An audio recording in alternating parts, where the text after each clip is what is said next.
Kung immigrant parent ka at nakakaramdam ka na ng pagod, you may want to hear this.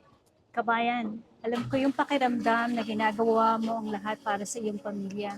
Pero parang ikaw yung laging nauubos at hindi pa rin sapat. Trabaho, picking extra shifts, having two jobs, bills, tapos uuwi ka na pagod, then makikita mo tulog ng mga anak at asawa mo.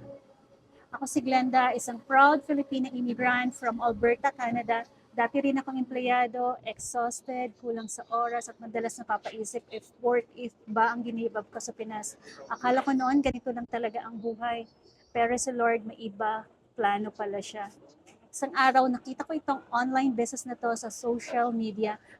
Hindi ako techie, wala akong experience, takot ako, pero may maliit na tinig sa puso ko na nagsasabing, subukan mo.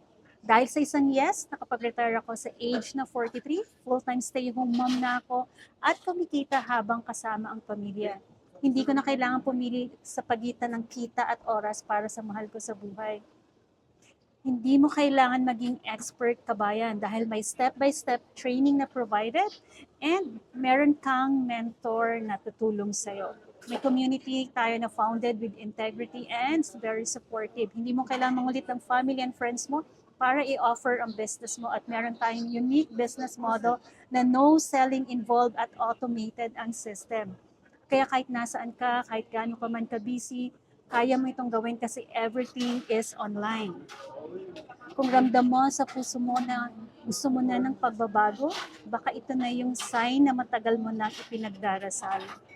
Click mo lang ang Learn More Kabayan, then i-register mo ang name at email mo at panoorin mo ang free workshop. Doon mo makikita kung paano ito ginagawa at paano mo rin pwedeng simulan. God bless you, Kabayan. This could be the start of your new life.